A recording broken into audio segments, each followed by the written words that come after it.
Hey, Brannon Beliso here. I hope you're living your best life. As you can see, we're not in the studio.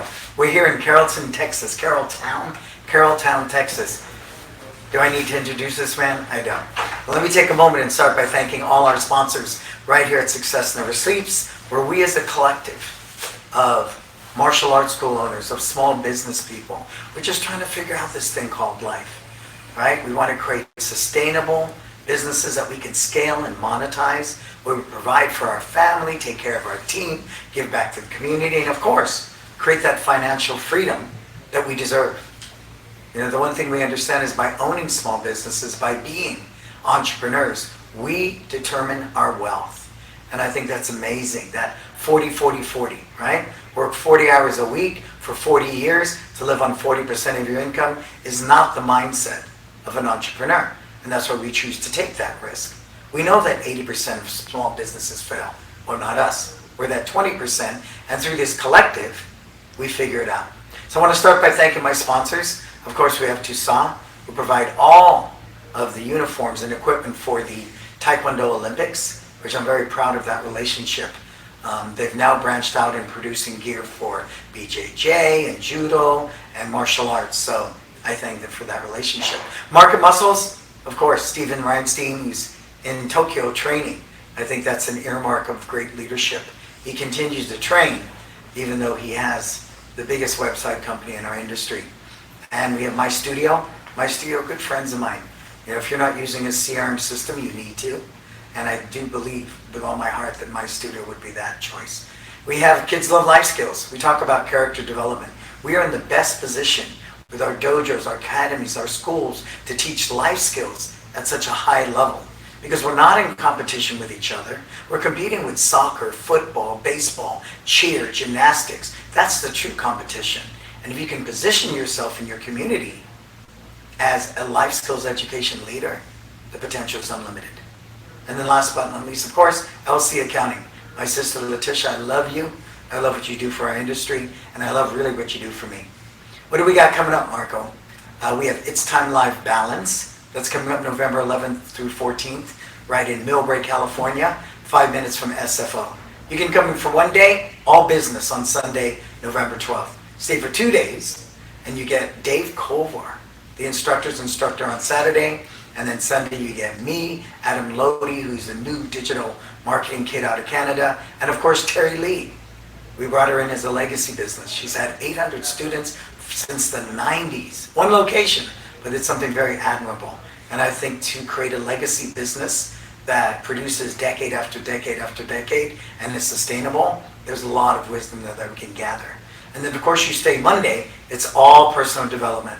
All personal development. And Tuesday, wealth building with Sam Hahn, and then we'll strategize on having the best 2024 ever. So the link's there. I think we have 8 spots left for the 4-day experience. Get signed up, and we hope to see you there. Well, I have sitting next to me, I'm going to be so bold to say my new friend, but my old friend. You know, we had a conversation, Master Machado and I, first on the phone, and I felt this kinship. And these kind of, you know, as Prince would say, God rest his soul, you know, these kind of cars don't pass you by, you know, often. And so that spawned, I did a Zoom with him and his affiliates, and then I decided to fly out here. I have my tournament this weekend, but I flew out here because I just had to meet him and give him a hug and look at him face to face. And graciously, you know, we had a workout together, and us older guys worked out while them youngins did legs. You know, we sat there and I followed his workout, and like a good student, a good white belt, I was happy to follow him all around the gym and just listen. And we had lunch together, and I'm tearing up now because, you know, we've lived a lot of life, you and I, and to be able to sit with him and connect like that, it just gives life meaning. And I know that sounds a little kumbaya for people that just want to say to me, well, how do I get 10 more students? That's why I'm here. Success never sleeps. This is how you get 10 more students. You meet amazing people like this and learn so much. So everybody give a big hand other than Master Machado. So I'm going to go right for it. You know, you talk a lot about mindset, and in the martial arts industry as a whole, but in particular in your affiliates, and we agree. Why do you think, though, the mindset is the biggest issue for martial arts school owners to wrap their head around? It's the martial arts business. Well, I can tell that I use the Jiu-Jitsu approach. If I want to improve my student, there's no way I'm going to pass to him a technique that I consider flawed. So I try to experiment, and I'm still in the process of finding myself. But every time I have a small win to whatever degree, I want to share, and I want to just go backwards. In my upbringing in Brazil, there was two philosophies. One, don't show all you know. Keep some secrets under your sleeve so you can always keep the edge. And I think that's the beginning of the end in terms of growth, because you want to share the best you got, because the more you give, the more you get. That's undeniable. And if we're in the legacy business, I enjoyed when you're talking about the instructor that owns a school with over 800 students for a decade plus. That's not the rule, unfortunately, in our industry. So it's just a feat in itself. But going back to what we're saying is, the main struggle is the man in the mirror. And I cannot do it alone. I have great people that I meet. And I think when you're in alignment with your purpose, I had our common mutual friend, George, who you probably had a chance to meet and chat with, George Bryant.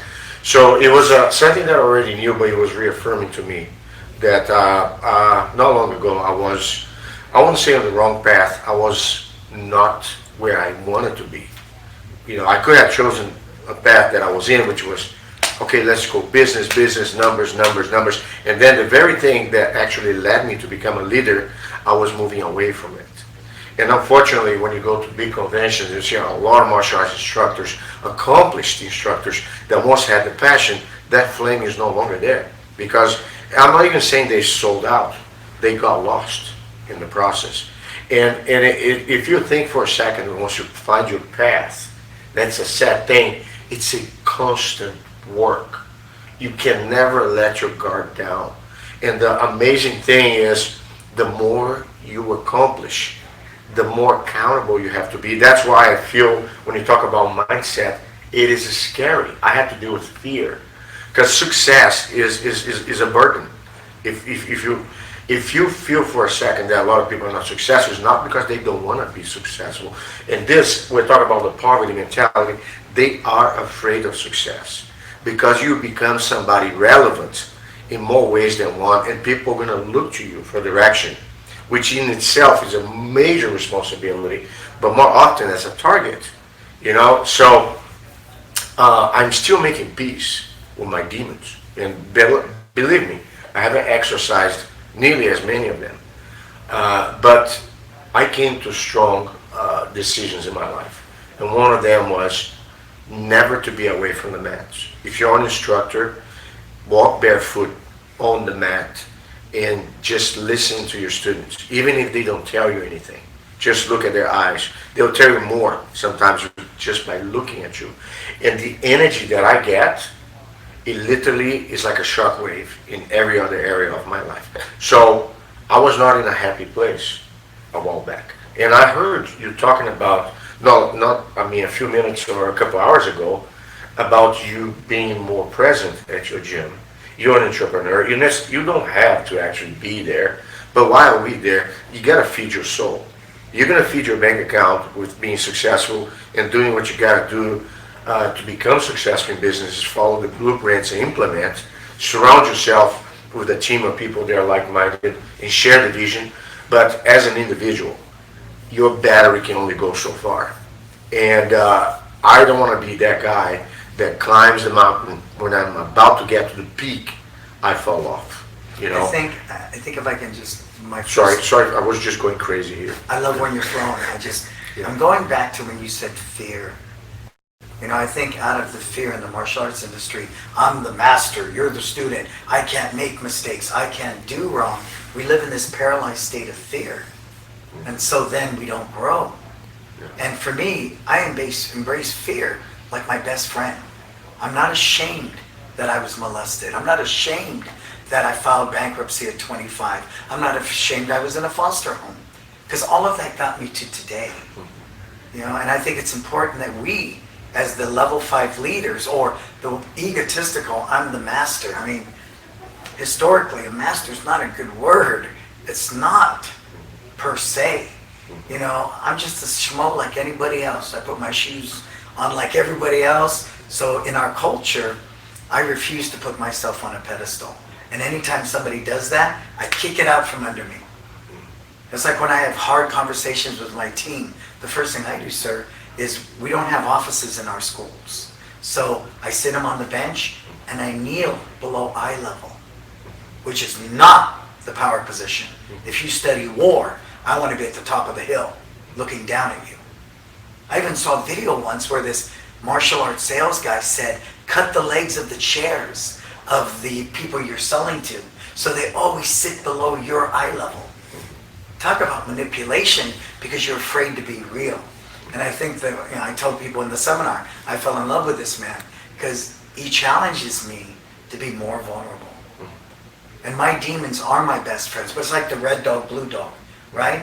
The blue dog's the best Brannon I wake up with every day. The red dog is the worst part of me. I know that red dog's always there. I just don't feed him. And he's dormant, but he never goes away. I don't believe our exercising demons will be forever because they're always there. I just don't feed them.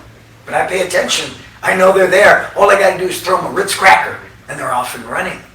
They're off and running. And you're right, sir. I did that for a while, I will admit. But I was busy raising babies and being my son's basketball coach. I stopped teaching. I was down to a couple hours a week. And I thought I was all that in a bag of potato chips. But think about it, people. We were born on the mat. We found discipline on the mat. We found confidence on the mat.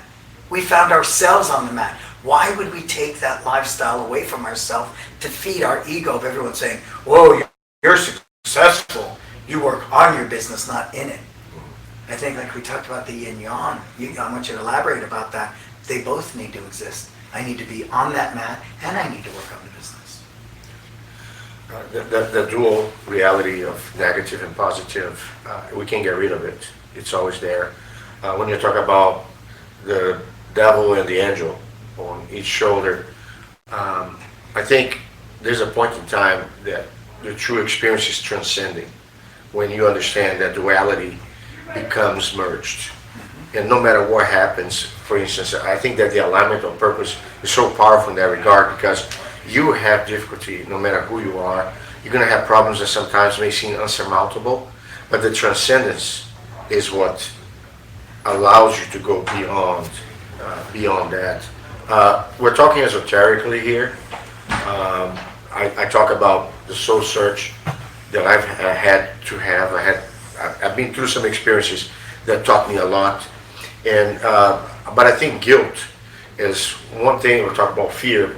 Guilt is another thing that sometimes I have to make peace with my mistakes and I can't go back, right? And all of us pay tons of money for therapy. We try to look for a variety of self-help books.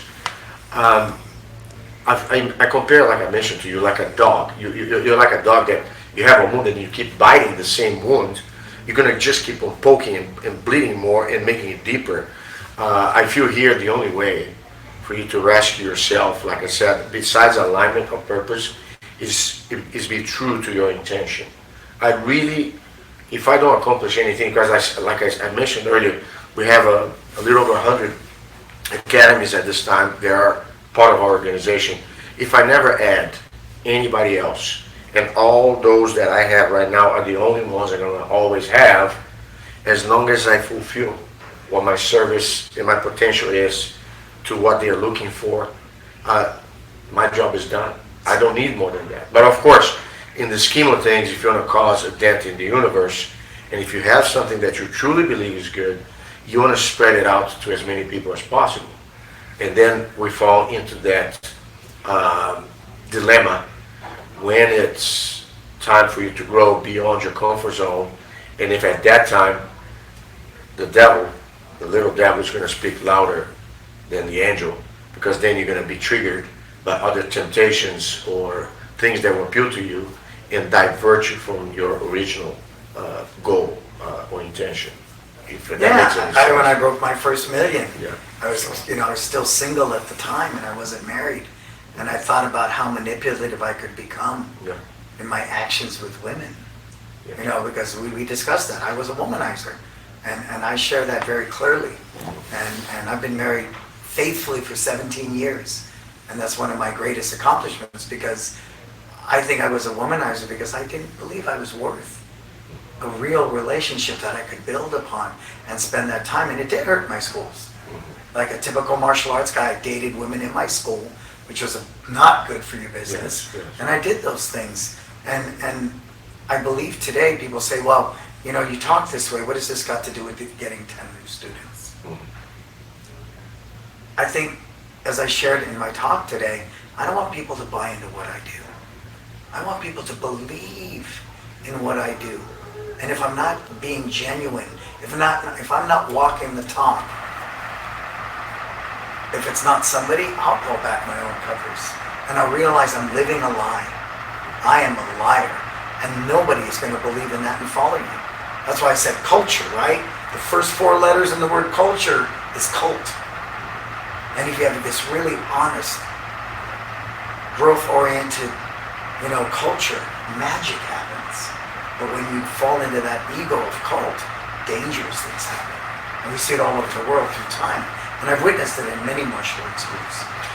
Being an instructor gives you definitely a position of power that you're prone to manipulate people if you want to. Because they come to you, they want to be your disciples. They look up to you, they admire your skill set, your ability, your power of your knowledge on the mat. The mat never lies, But I can tell you that I've seen exactly the example of what you have said. And I think there are rules and boundaries that if you're going to be someone really that you want to be, you can't, that's one demon that you have to exercise.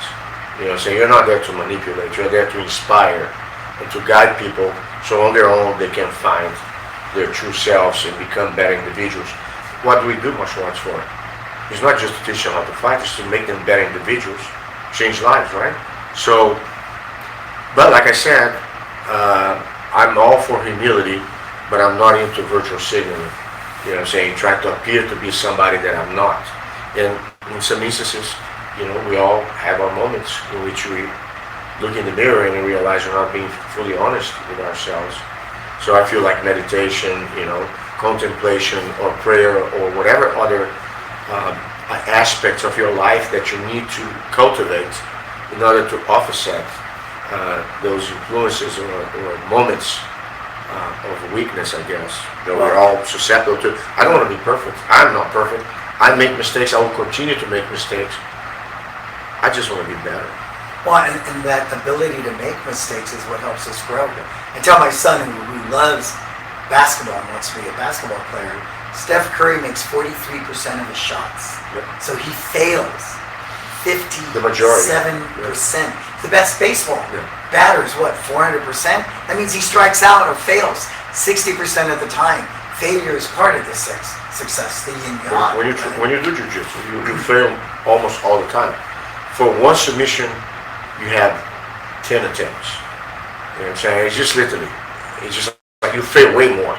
But every time you get a little closer, your threshold increases. We measure success by thresholds. And that's the thing that a lot of times people have these big goals. I don't believe in big goals. I believe in a bunch of little goals that add up to the steps for you to get bigger.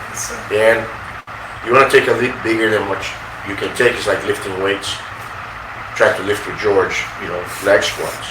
I saw that yesterday. I was like, wow. But I think the big thing is it's a form of self-sabotage.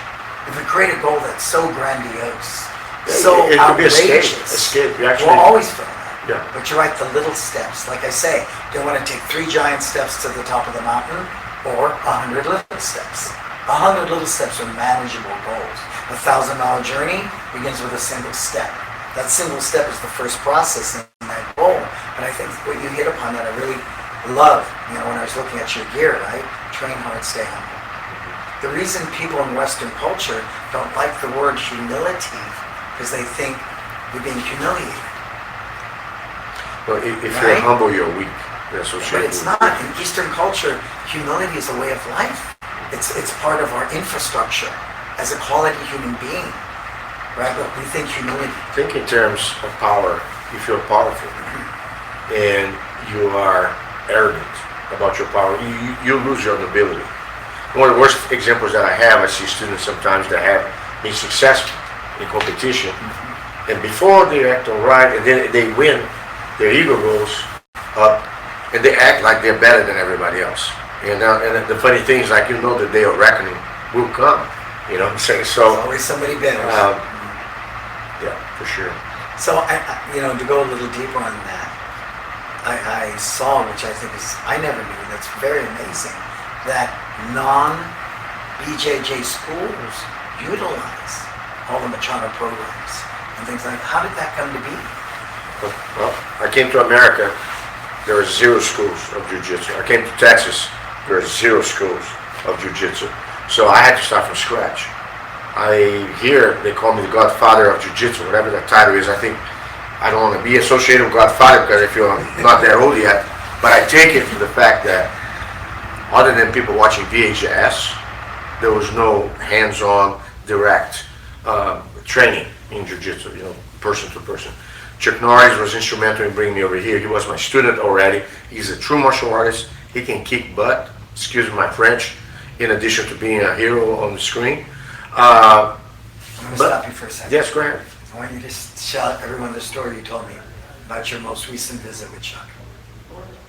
To the extent of what I can share, when you don't see somebody for too long, and Chuck Norris, you have to understand, he was somebody who was there for me and my family in the early 90s when nobody knew about Jiu-Jitsu and nobody knew of us at all. And he believed in us. He was the one that was partnered to the mall and put the money to open our very first academy. He's the reason I came to Texas. He has been more than an angel. He has been like literally an angel, if I can say, besides a dear friend. And as time goes by, he grows older, he marries again, he moves. I barely see the guy. And so it was over a decade or more since the last time I saw Chuck. And a couple of years ago, we were in a convention in Vegas, and there was a meet and greet for him. And I saw him, and I realized that both of us aged. And because it was so long since the last time I saw him, I wanted to tell him something that I was holding back, that I wanted to tell that I couldn't until I saw him, which just came to me when I saw. I said, listen, I'll never forget what you did for us when nobody knew of us, and I'll be forever grateful for everything that you've done, and for you to be a friend that I never knew I had, in a foreign country when we had nothing and nobody to support us. We love you and we're forever grateful. And I had tears in my eyes when I finished that sentence. And he couldn't say anything back. He started to have tears on his eyes as well. All we could do was hug each other. And then I at that moment, I hugged him a little longer because I'm very confident that he's healthy and strong. But if it takes another decade or more, I don't know when we're going to get to see each other again. I don't want that to be the last, but if it is, I want to make sure that I'll make it count. So that's kind of like how it went. Well, and what I've witnessed over the past couple of days here is that sense of family, true family. And I know we use it as a sales tactic. We're a family martial arts center. Are you really? Are you really? Right? And just sit there and acknowledge somebody after a decade for what he offered you decades ago. That sense of family is powerful. Like, I'm a hugger. I'm a hugger. And everybody here hugs. I was like, yay! It works for me all day. I know we can't do that in our schools because females and people might interpret that. But there's none of that here. Everybody's giving me a hug. People I've met for the first time, people I haven't. Now, how could I take that and bring that into my school without passing physical boundaries of hugging people? I think we can. You can do that through your thought, through your words, through your actions. Right? Appropriate touch is powerful. I'm a hugger. If I could hug everybody in my school, I would. But we're in California, where lawsuits are, that was inappropriate. All I did was hug you.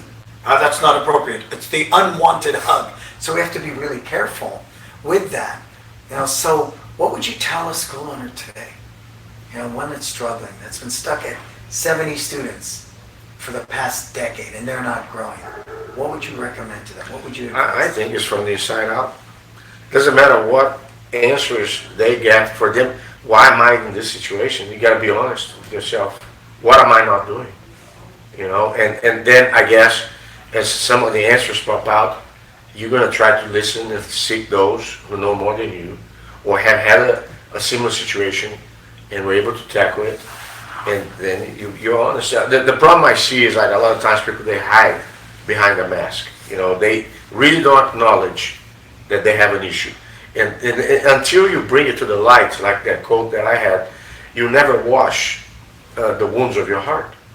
You know what I'm saying? So how can we make that happen? Man, get the crap out. Put it out there. Take all the garbage and throw it out. Because otherwise you can't get new energy. And no matter what knowledge you're going to get, you're going to be stuck still. And I think that for everybody here, we sell the idea of lifestyle. On the mat and off the mat. If you're doing well on the mat and bad off the mat, something's not right.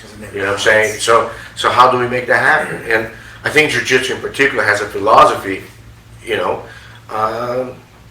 hey, how do I become stronger? I have to become resilient first. I understand that things are not going to change fast, but what can I make it to make it a little better every time? I was talking to you, and I always ask mentors, I said, the challenge, and I don't want to be judgmental because we're all at different times go through these situations, no matter what level of success we got, but the scarcity and the abundance mentality. And I think they want more without giving more. And like what you said earlier today, over promise and over delivery. That's the only true mentality there is. Exchange in abundance. Never give what is expected of you. Give way more, and you don't even have to expect more will be added back to you. See what I'm saying? But we are stuck on the receiving end. When we have to go out there and do it ourselves first. I mean, every piece of history has proven it. Give more than you get. Pay it forward. Give tenfold. Let's say this. Historically, it's always been there. Let's say I gave more than what I received. Guess what? I'm still so happy because I gave. And I gave more. So I'm now, if there's somebody who's taking advantage of me, I have to use my diligence to figure that out and filter the toxic people in my life that doesn't deserve my time or attention or energy. And I have these experiences, not in the far past, and I'm outgrowing it. But in the end of the day, who is the person in the mirror that you're looking at? You got to face it. And we're going to realize that our problems will always start and end with us. And I mean, when you're honest with yourself on the right mindset, then you can listen to everybody else, and I believe there's a good chance you make use of it. Because in the industry that we are, if it's mindset, I'm not a mindsetter yet, because I want to borrow your knowledge and everybody else, so I can be in a position that I can be a better leader. But I see they're their own enemies. Saying I see how can this guy be, and sometimes it takes you get yourself out of the way in order for things to happen. Things happen better in my business when I get the heck out and let the people that work with me do what they need to do, and I shut my mouth and I don't say anything. Well, it shows trust. Yeah. Trust is another thing. It doesn't come easily, and people say you can count on one hand how many people you can really trust in your life, and it's not because they are untrustworthy people, but human nature is always playing out, and people that sometimes in the beginning they seem to be on the same page, as time goes by they show another side, like the mob story that whoever kills the guy is always the best friend. You have those things. It's everywhere historically. Yeah. How are we doing on time, George? Are we good? Yeah, you're at 29 minutes. Oh, wow. So if you have any questions, people hanging out with us, put it in there. I know because we still surface live, as I call it sometimes with people, they're living on the surface, right? To go deep, and people look at me all the time, every time you work with me, it's not simply systems. It's not simply branding. It's not simply my social media and my storytelling, right? You go deep on my personal development, because if you want to be a great leader, you have to lead yourself first. You got to be real with yourself, and you have to be vulnerable. I say it all the time. I think, having grown up with 4 sisters, my biggest strength is my vulnerability. I'm willing to say, I don't know. I'm willing to be the guy in the front row at a seminar with my hand up high, right? That philosophy of emptying your cup. We all talk about, you got to put that white belt on every day. But how do you do that? How do you do that when the ego says, no, no, no, everybody must know you're a super mega mega grandmaster, and you can't get on the mat because if you look stupid, people are gonna. I love being on the mat. I love being a white belt. I love being anonymous. Just throw me around. Just respect me when I tap you, please. When I tap, can you stop, please?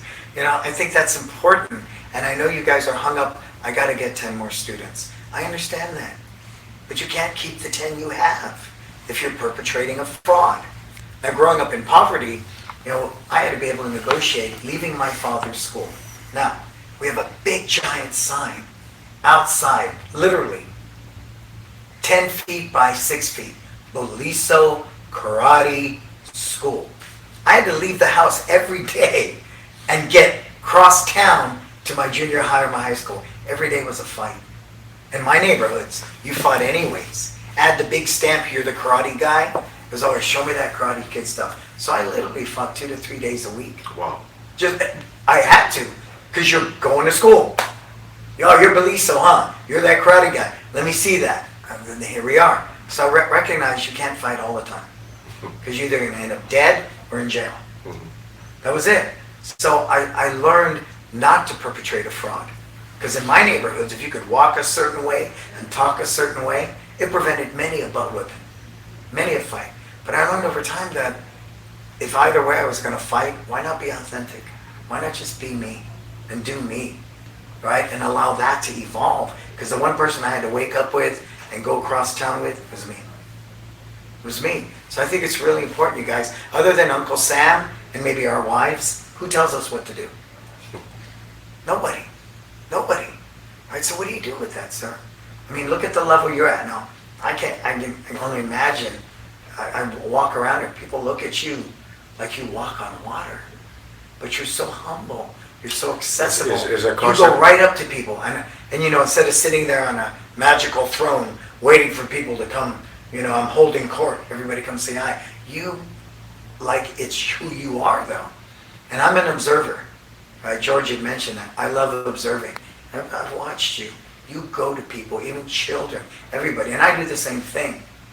In the position we're in, that would be that yin-yang balance, right?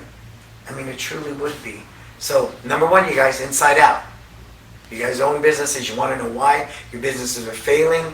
I say it. You said it. We hear it from great people like George. We are the ones that have to recognize that personal development part has to be there. You spend so much money on Facebook ads. You spend so much money on hiring some consultant that's regurgitating the same thing they've been saying since the 80s. They just put a different bow on it. It's a lot of repackaging, 100%. So how do they trust themselves enough? If you don't mind, I'll answer that question. I want to revisit a point that you made earlier about BJJ's, non-BJJ schools, learning BJJ. I just want to kind of let everybody know that I benefited so much from karate and taekwondo schools, non-BJJ schools, because they had a system in place already. They had the respect environment already. They had such a strong background of true, spirit of the martial arts. And Brazilian Jiu-Jitsu, when it came to America, had that informal approach where we didn't care. Just train for 2-3 hours, high five, no worry about rank, no structure whatsoever. So I myself had to improve my academy and my students and my ability to be an instructor by learning from karate and taekwondo instructors, who were the very people that became part of my affiliation when I first started, several years ago.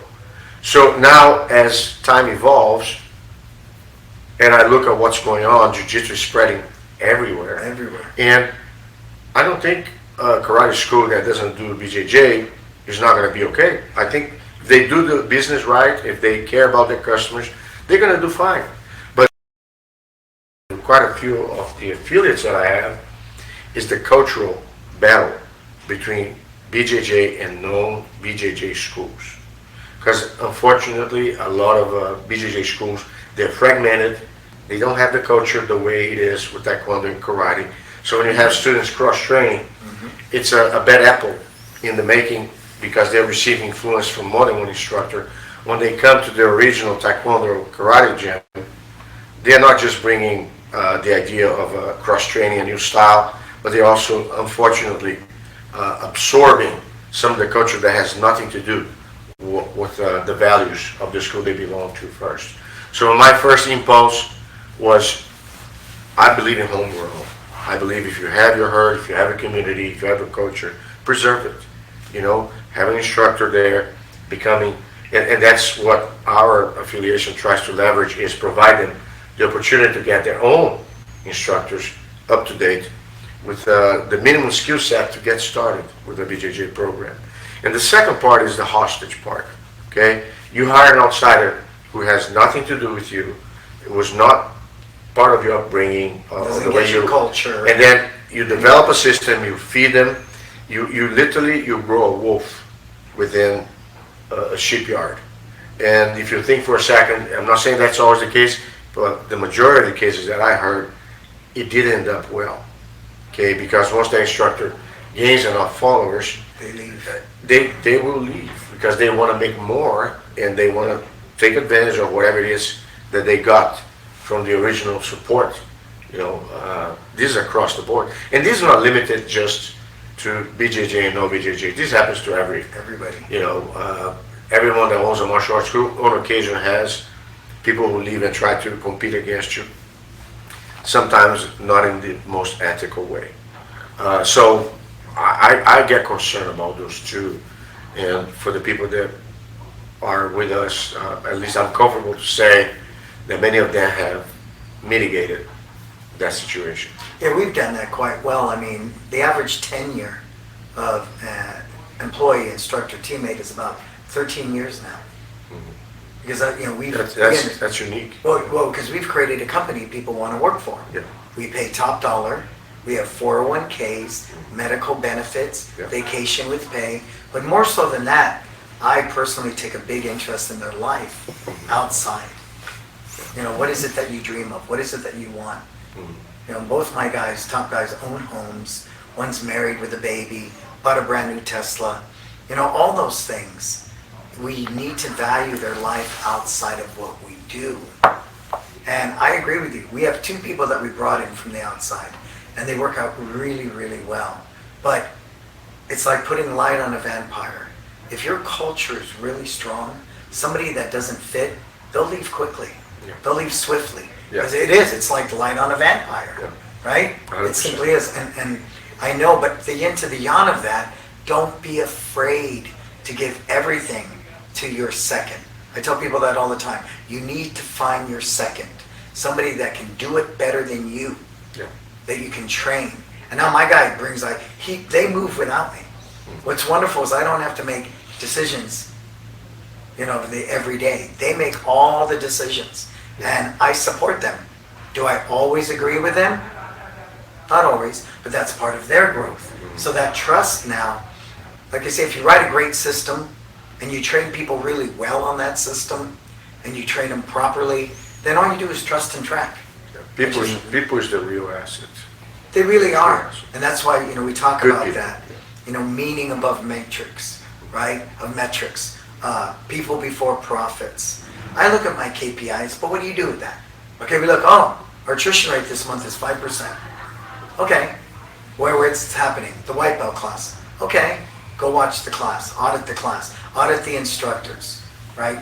Maybe it's class time, maybe it's the curriculum, maybe it's the instructor, but when the day's done, it's really about that irrigation drip system of constantly feeding your culture, constantly that 1% that we talk about, 1% better in our training.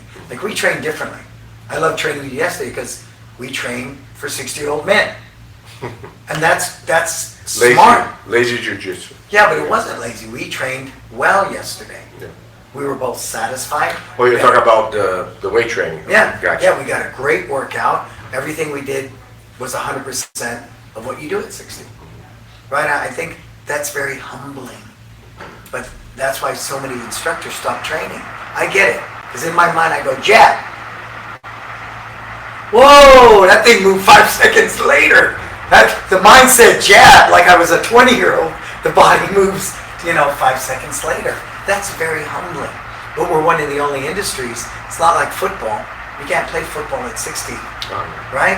But we get on a mat, we're 20-year-olds, we get on the mat, and we need to be able to serve them, To function. to impact their lives, and stay safe, and be vulnerable. Be vulnerable. I think that's the earmark of great leadership. If you're not a vulnerable leader that's willing to hold yourself fully accountable, because when I point one finger at you, I have three pointed back at me. And that ownership is why I believe I'm successful. I'm right. I'm always the first to say, I'm wrong. 90% that goes wrong in my business is my fault. The other 10% that goes wrong in my business is my fault. That's where I begin and end. So I'm always looking for solutions instead of living in a problem. When my team says, we have a problem. Oh, we don't have problems. What's the challenge? Agreed. And we never have, we can't do that. It's never been done that way. It's always, well, how do we do that? And that's the joy of, I consult several tech companies like that. And nobody has ever said to me, that can't be done. It's always, well, let me think about that. How can we do that? Right? There's no limits because technology moves so fast, right? So there's no limitation. So going back to, say, somebody like we're in the process of revamping. Again, we revamp our curriculum every 7 years to be relevant, age-specific, skill-level specific, stay true to our core values of Kempo, true to our core values of what we believe in. How can I integrate your programs into mine without it being standalone?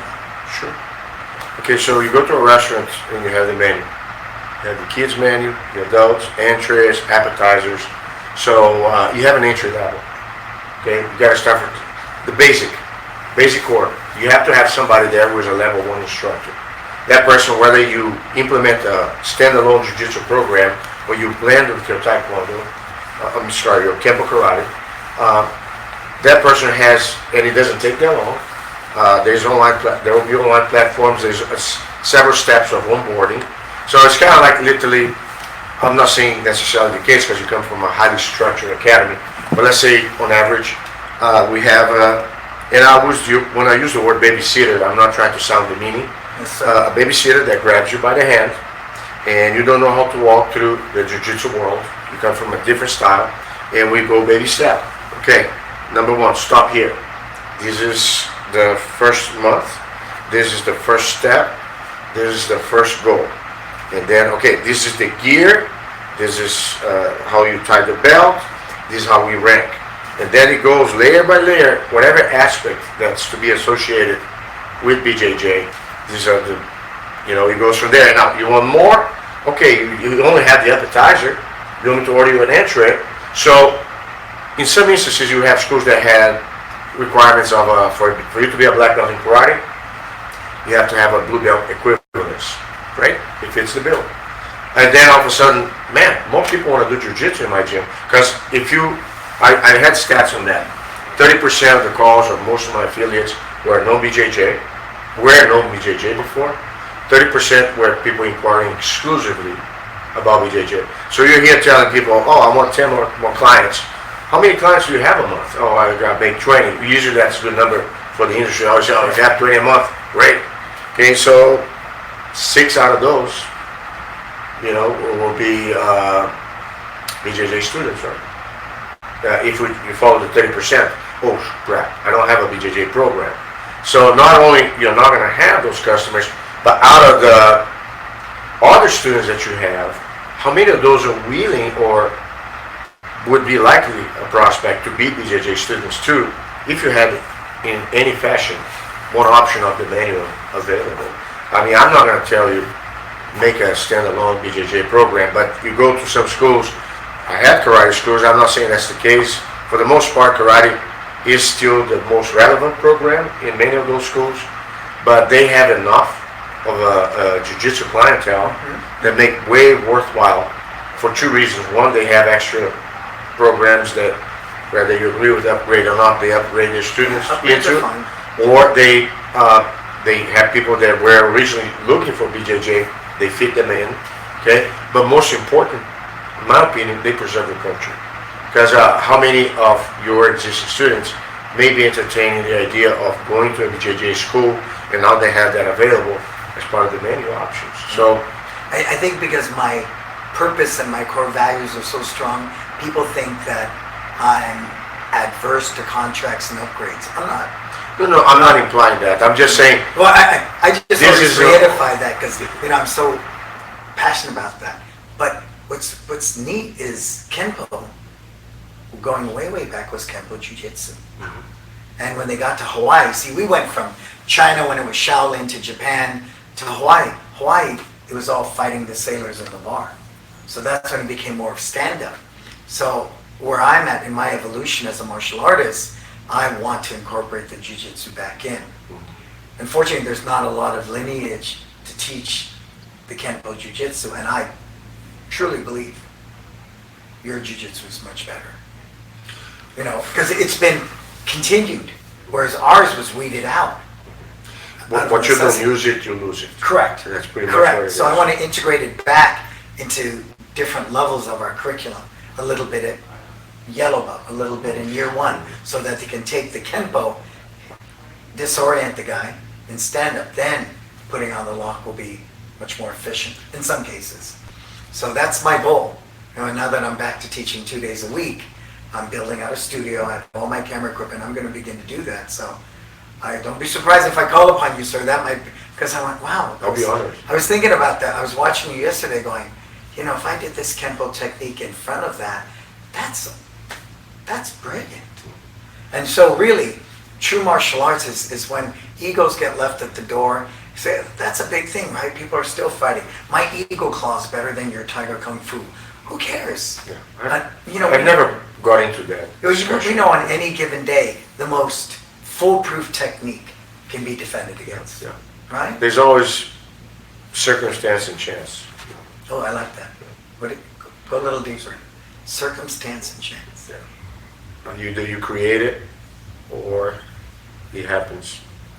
It's either one or the other. Yeah, I've come up with many good martial arts offense and defenses based upon getting punched in the face the first time. Yeah. So George said something really cool to me earlier. You gotta help me again, George. So, jack of all trades, master of none. But oftentimes better than a master of one. Oftentimes better than a master of one. If MMA hasn't taught us that in the UFC, you need to be a good stand-up, a good grappler, all the rest. In our business, we got to recognize we live in the information age. There's so much information. There's no excuse why you should fail in business other than going full circle, like we started at the top of this broadcast. It's the mindset. It's the mindset, right? Don't they say that, what is the story of the fisherman in the coast of Mexico that had only one boat? He did quite well. And then an American crossed the border, saw him, man, there's a lot of fish out here. If you have, instead of one boat, you invest in your company, you have 20 boats, you're going to harvest way more, you're going to make way more money, then you're going to, buy more ships, and then the fisherman said, and then I'm going to end up right here, right now where I want to be. I have all those ships, make all the extra time, all the extra money, but this is where I'm going to end up, and that's where I want to end up. So I'm already here. So it's a matter of perspective, right? But when you have a mission, though, you're causing a revolution you're being an exception to the rule. The rule is stay, undercover, don't show your face above, the crowd, and don't lead, just kind of stay cool, stay meek, stay chilled, go to your 9 to 5, whatever American dream you got. But I feel like, man, it can be different. I haven't accomplished all my goals, but I'm amazed how far I've come so far with all my deficiencies, So I feel I'm very optimistic that I can be someone that's going to be a catalyst for other people to do better and be better, on and off the mat. Right, and we talked about that. I shared, we were having lunch, that people that start businesses in their 50s are more successful than people that start businesses in their 20s. We have more life More experience. scars. Yeah, scars, wounds, experience, and just feeling the buzz. I felt that the past day and a half here. People are hungry. They I know there's been this whole upheaval, but now as the dust is settling, you can see the wonderment in their eyes. That, ooh, what's next now? This can be, And I think that's the beautiful thing. Sometimes when you take a step back, you're going to go 10 steps forward. when I work with clients that work a day job and they're teaching part-time, then they leave that day job and take a cut in pay for a little bit, and then their academies excel, right? You can't be afraid. You guys out there, don't be afraid to quit your job. Don't be afraid to get out of a relationship that's dysfunctional and not what you want. Don't be afraid to take that leap of faith like Marcos and move all the way here from France, right, to pursue a dream. Don't be afraid, because fear, you're going to face everything and recover, or F everything and run, right? I enjoy fear. I'm petrified of heights, and I've jumped out of an airplane. I've gone, bungee jumping. I've done zip lining in Mexico, which you should never do because there's no safety whatsoever, but I'm still afraid of heights. But when you face a fear, the potential is there. It's just truly there. So I think we're just about out of time. So before I wrap this up, what do you want to leave us with? Or not leave us with, what do you want to give us? You've given us so much in the past hour. What do you want to give us? Because you're a giver, sir. I think that I don't have all the answers, but I'm honest when I don't. I'm far from perfect, and I'm on the trenches with everybody else. So if somebody looks at me and I show you something that you may not have seen, I don't feel I'm more than you because of it. I feel that I was in a place in time where I had the benefit of learning at the time that I did, and I feel that anybody who was in my skin, going through the same experiences that I had, would be doing either the same or more than me. And that's one of the origins of my humility, is I try to put people in my place, and I try to put myself in their place, so we can have a dual perspective. So I guess the whole thing about exchange and abundance, always give more, and whether you expect more or not, just give beyond expectation. So. And just overpromise and overpromise and over-deliver. Hold yourself at the highest level of accountability. I just want to double back about 2 minutes where we talked about, the here, the now. For me, the challenge with working with people, everyone, I'm not there yet. I'm not there, right? We hear that all the time. I'm not there yet. And then I say, well, the only place you can truly be is here. Yeah. I said, okay, let's stand right here. Stand here with me. And they stand here with me. Then we walk 3 steps. We're going to call that there, okay? Then we walk 3 steps. Now we're there. And I asked them, where are we? Just another version of here. Yeah. So if you really learn to be here, I wanted everything from this. So I'm leaning in, I want to hear everything he's sharing, because in there could be just that much more, that 1% for me to be a better person, to be a better husband, to be a better leader, to be a better father, to be a better, industry example, to be a better, any way I can be better, I'm going to win. Sometimes you have to lose to be better, and I'm cool with that, and you should be too. So I hope out of this whole thing today, you got that we're really talking about mindset and being that, and being unafraid to pull back your own covers, to get in there and do the real work. And that real work begins and ends with you. Yeah. So I want to thank my sponsors, Tucson, Market Muscles, My Studio, Kids Love Life Skills, and LC Accounting. Thank you as always for what you do. Nobody censors me. I do what I do, and if they had something to say, then they wouldn't be my sponsors. So I thank you guys very much. I'll see most of you November 11th through 14th. It's Time Life Balance. The link is there. You can see the slide. Come hang out for 4 days. It'll change your life. 20 people for 4 days. Hang out for a day. Do nothing but business. Hang out for 2 days. Train with Kovar and get business. But really, it's the 4-day experience that makes It's Time Live the events that they are. Cool? All right. I'm Brannon Beliso. Here we are in Carrolltown, Texas. Sir, thank you so much. I love this man. I know I've said that publicly, but I say it out loud because that means I am making a commitment to invest in this relationship. Right? Love to me is something that's super important, and I hope and I envision that possibly I'll get to hang out with George and Master Machado, and we're going to have a lot of fun. Maybe even Marcos. You never know. Until we talk again, what are you going to go out there and do? Live your best life.